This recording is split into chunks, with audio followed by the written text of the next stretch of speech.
hiriyaa fakkeessitu waaqayyo namarraa haa qabu jechuudha. Aabeelii har'a Abrahaamiif yaada. Abrahaam obboleessa koodha.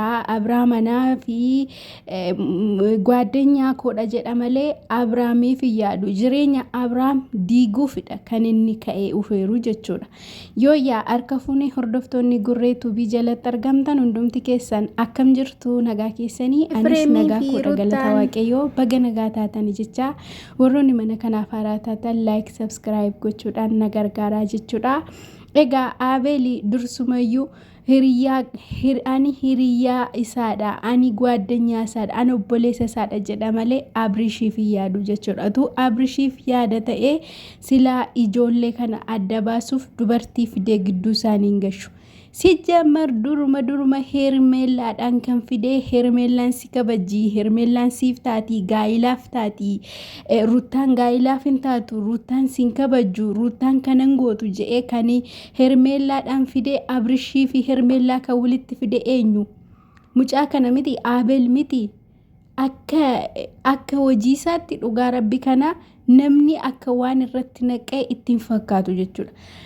Mucaan kunii sobee Abrahaam obboleessa kooti jaamalee inaaffaa qaba. Inaaffaa maalii? Ruutiyyee fi Abrahaam jireenya gaarii jiraatu yoo wal faana ta'an. Inni kun immoo jireenya isaan jiraatan sana hin barbaadu. Yomkiin hin qanna'a hin beeku. Dhugaa rabbi kana qanna'uu danda'a jechuudha. Malee namni nagaan garuu nama mucaa qabu dubartii fideetu deemii dhiira kana jaalladhu deemii akkas gu'i je'a. Namni nagaa namaa yaadu, namni akka obboleessaatti namaaf yaadu gongumaa sobadha. Aabel Abrahaamiin hin jaallatu. Dhugaa rabbi kana Aabel Abrahaamiin hin jaallatu. Sobee fakkeessa jechuudha. Fakkeessaa fi akkan inni viidiyoo waraabu jechuudha. Amma mee mucaan kun maal balleessa? Efreem nama dhuunfaa, Ruutiyyeen nama dhuunfaa, nama biraa fidee aggatee makiinaa keessa gashee akkas barbarree itti untini gachuu maaltu fide? Amma mee uluu maaltu fide? Barbarree uluu mucaa kan mee maaltu fide? Mucaan kun maal isaan gashee? Mucaan kun maal godhe? Mucaan kun nama dhuunfaadha. Ruutiyyeen nama dhuunfaadha. Abrahaam nama dhuunfaadha. Ndee bakka namni tokko miidhamuu qaba, miidhamuu hin qabu. Egaa utuu beekumsa qabaatee deemee Ruutiyyeedhaan maal ta'ee Abrahaam maaliif akkas dinzis je'ee viidiyoo qabatee deemee nagaatiin utuu fanaasa'ee gaarii ture. Inni garuu duuba ishee deemee maqaa ishee balleessu, isheen hojii harkaatti hojjechiiste, isheen kana goote jechuu abbaa mucaa isheetti hojii harkaa maal hojjechiiste? Dhugaa rabbi kana mucaan kun hin soba jechuudha.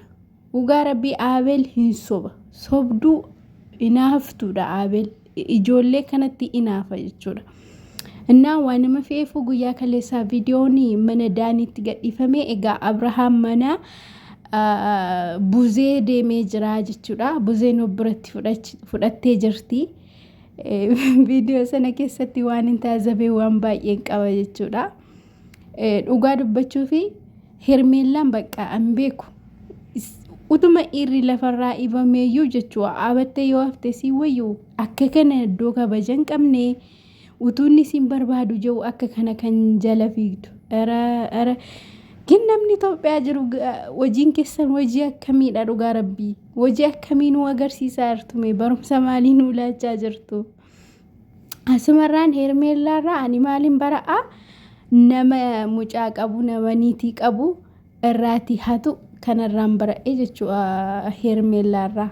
Dhugaa rabbii waan hin bara'een qabu. Ruutiyyeenoo abbaa manaa isheefitti deeffattee kabajjee jaalalaan faana jiraachuuf akka karoorfatte agarsiiste malee homaa tokko hin goone. Abbaa manaa ishee, abbaa mucaa ishee waan barbaadde faana ta'uu, waan barbaadde faana gochuu dandeessi jechuudha. Dhugaa rabbii kana. Kanaafi egaa ammaa fi yeroodhaa fi mana buziyyee akka taa'u akkan isaan dubbatan viidiyoo sana keessatti wanta ta'u gaateenyee malaallaa. Abrahaam fayyaa miti jedhu. Abrahaam immoo ani nagaa koodha jedha. Ani nukkubsannee jedha. Umarra wanta ta'u laallagaa.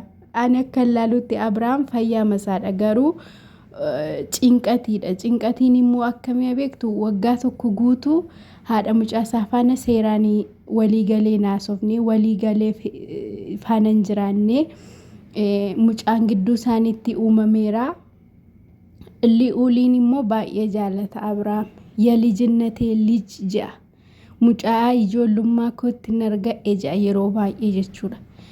Innaa kanaaf baay'ee jaalata. Ani garuu akka yaada kootti maybe jireenya inni deemaa ture sun dogoggora waan ta'eef gara ruutiyyeetti deebi'uuf je'eetu ta'innaa laata. Kan inni akkasti zim je'ee waan hundumaa akka nama dagatee kan inni ta'e je'ee yaada malee dhukkubsateera hojii harkaatti hojjetameera isa jedhutti hin amanuwan. Dhukkubsateera yoo jedhame dooktarri cinqatii malee rakkoo tokkoyyuu hin qabu jette. So dhukkubsateera birrii warqii mormaa sanatu dhukkubatti fidee yoo jedhame immoo warqii mormaa sun irraa ba'ee kunoo har'a torbee guutuuf mitiire. Humtuu mallattoon agarsiifamne jechuudha. Kanaaf rabbi nageenya haa buusu jenna.